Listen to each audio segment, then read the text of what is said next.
Archbishop, can we start with just getting one thing clear? Have you ruled yourself out of contention for the top job? Well, first of all, lovely to be with you, Trevor. I have the top job. I am the Archbishop of York, but I'm a member of what's called the Crown Nominations Commission, which is the body that makes a nomination to the Crown about the next Archbishop of Canterbury. So by definition, if you're a member of that body, you are not a candidate for the post. Okay. The other questions people are asking about this is, it took 48 hours to elect a pope.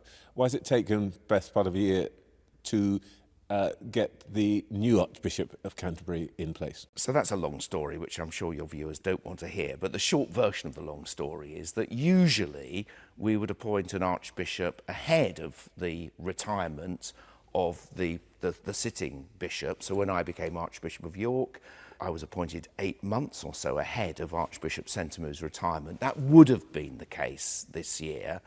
But of course, the circumstances of Justin Welby's leaving and his resignation has rather stymied the system, and so it appears to be taking longer. But it's a new situation. It's a new situation, and our process does involve massive consultations with people, which I'm rather proud of. All right, well, look, we'll come back to the situation of the church a bit later, but let's talk about the issue that you have raised with a letter that's signed with other faith leaders about child poverty. What is the point of what you're trying to say? Well, at its simplest, it is simply a shameful scandal that in a wealthy country like ours, there are children every day, I mean thousands of children every day, going to school hungry, don't have a proper mattress to sleep on, have all the stigma and the life-limiting impacts of poverty. It shouldn't be this way, which I know everyone agrees on. It shouldn't be this way.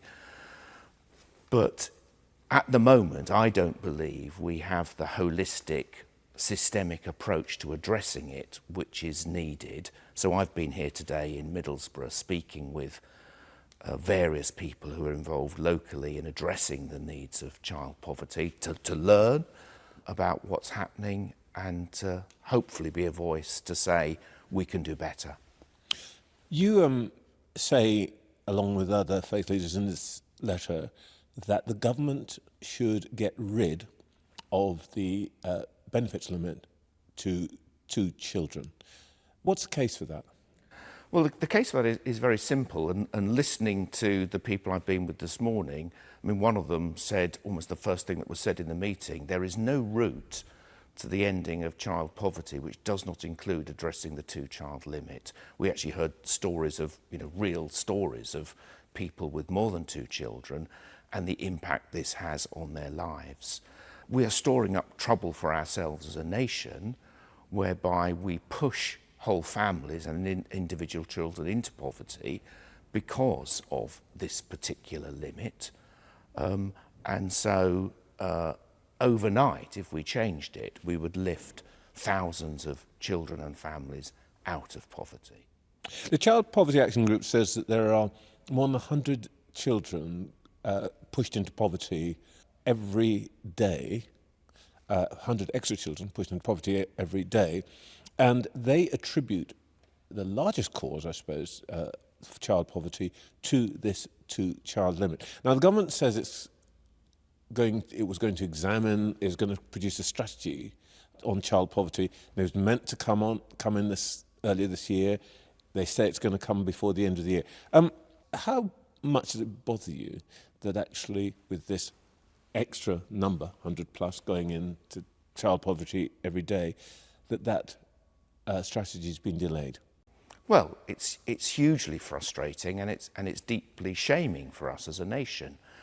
I've been speaking this morning about some of my own direct experiences with communities and schools that I serve here in the north of England, across, particularly here in Teesside in Cleveland. I was at a school last year where, the children come to school with an empty lunchbox.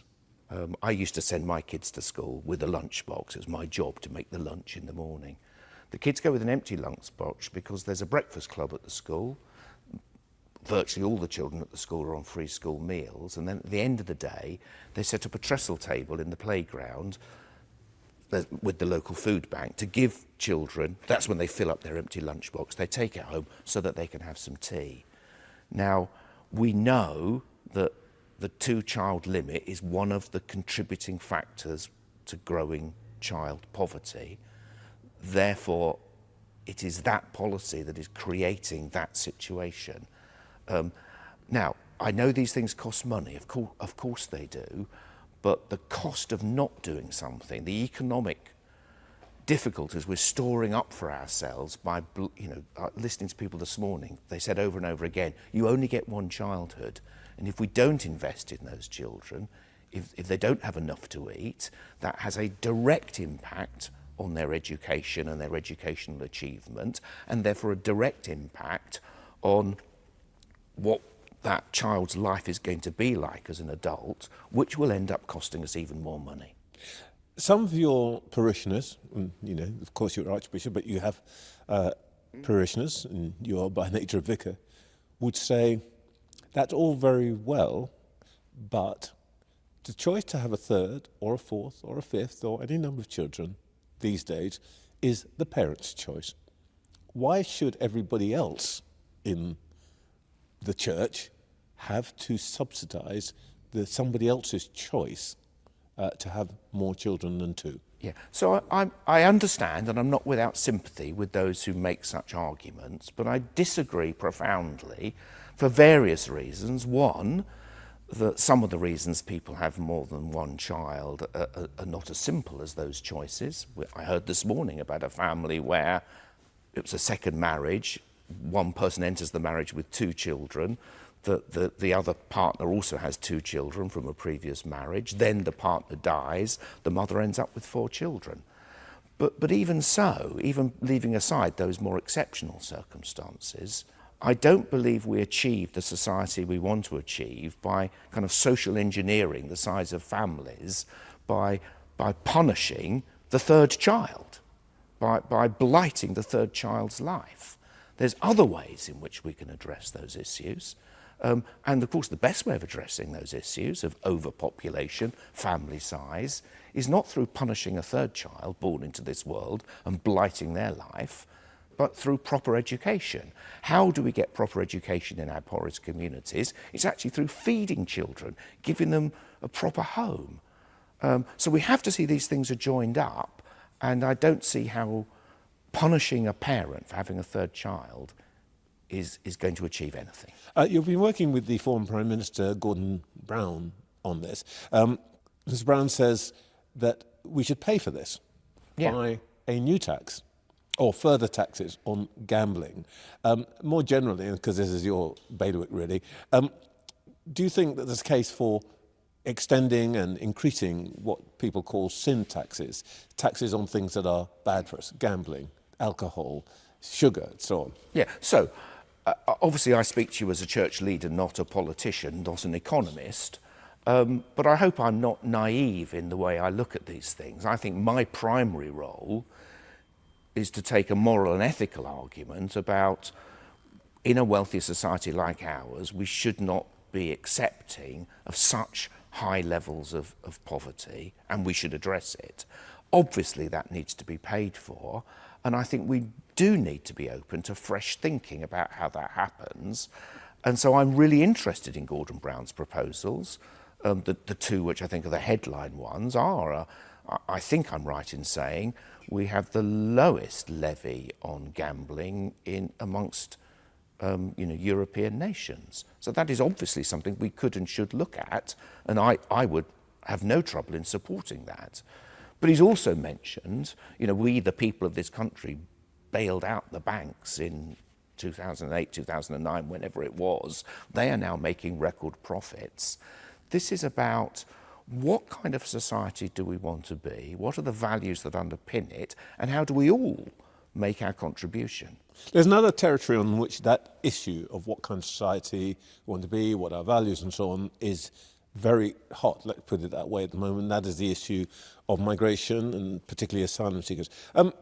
Without going into the sort of whole detail of it, There's an argument that's now being made that the rights of asylum seekers are being treated above those of local people, and specifically in relation to asylum hotels. The government wants to be able to put people in asylum hotels for a while. They want to get rid of them. But can you understand that some of the people that you minister to feel resentful that perhaps the interests of people who haven't grown up here and haven't contributed and so on yet are being put before theirs? Oh yeah, I absolutely can. Not least a single mum with 3 children who's being penalised for having that third child. Of course I understand that. But it's what is the solution? The solution isn't to stigmatise asylum seekers in the same way it's not the solution to punish and stigmatise single mums with 3 children.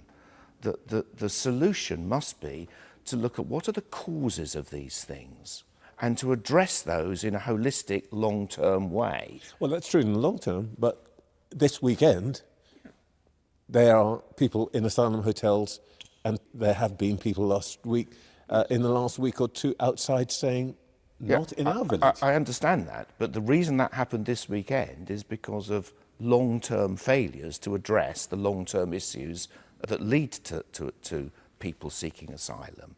And, you know, I make no apology for saying we need a big, holistic, and in this case, international vision for saying, why is there the mass migration of peoples across our world at the moment? We know why. It's because of climate change. It's because of conflict. It's because of lack of international development and investment. These are the things that drive it. It's also a lack of safe routes for asylum seekers into our country. So what's your response to those people who are saying policy should be, you land here unlawfully, you get locked up and you get deported straight away, no ifs, no buts? Well, I'd say to them, you haven't solved a problem, you've put it somewhere else, and you've done nothing to address the issue of what brings people to this country. And so if you think that's the answer, you will discover in due course that all you have done is made the problem worse. So don't misunderstand me. I have every sympathy with those who find this difficult, every sympathy, as I do with those living in poverty. But I don't think we should, we should actively resist the kind of isolationist, short-term, knee-jerk, you know, send them, in this case, send them home, or in the cases of poverty to say, you know, there's the deserving poor and the undeserving poor, and, you know, it's your fault because you had a third child. We have to resist those narratives and say we can address these things, but we need holistic, long-term, joined-up thinking. Let's put a name on it. Is that your message to Mr. Farage? Well, it is. I mean, Mr. Farage is saying the things he's saying, but he is not offering any long-term solution to the big issues which are convulsing our world, which lead to this. And I see no other way. Let me just finally talk to you about the church's moral authority. And there are 2 aspects to this. First of all, many politicians would say, well, look, this is all very nice, and it's, you know, it's good that you faith leaders are taking an interest in the world. But in the real world, these choices are about trade-offs. They are, do we have the money to lift this cap? Do we have the money and space to put these people in hotels? And it's fine for you guys to take the position you take, but we actually have to make the decision. The moral authority of the church is not tackling the actual problem.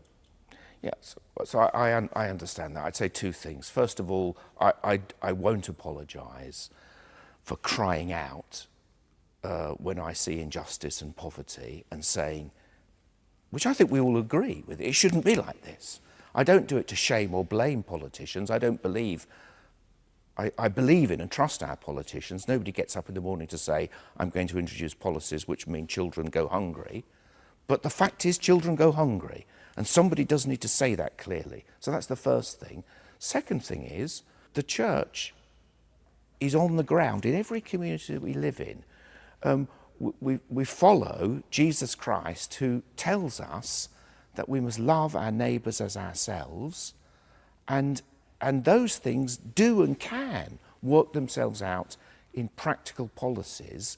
And once you catch hold of that vision, that we are one humanity and that my interests and your interests are tied in with each other, then that does begin to change the political dial. Last point, really. We're talking about the Church's moral authority. Has it been undermined by the controversies over safeguarding? You yourself have been called on to resign by one of your fellow bishops last year because of what she said were your failings in this area. But essentially the point is, does the Church still retain the moral authority to be a credible witness on these issues? So I know that the Church has been shamed and humbled by our failings, particularly these failings we're talking about in areas of safeguarding. And I want to take every opportunity to apologise to victims and survivors and those whose confidence in the Church has been knocked by those failings. But a core value and a core belief of the Church is of humility, penitence, and the belief that all of us can be better than we are, all of us can start again, that there can be change. And we have been humbled by our failings, but I believe it can make us a more humble Church. And I do believe that I want there to be a society where there is accountability, but where there is also the opportunity to learn and start again. So the Church of England and many other denominations, and indeed many other institutions, have learnt so much in the last 20 years in these areas. That learning goes on, and I want to say sorry for my personal failings in this part, but I also want to say clearly that I am learning and I am determined to be part of the change that will rebuild the trust that I know has been knocked and sometimes broken in the last year or so. Archbishop, thank you. Thank you.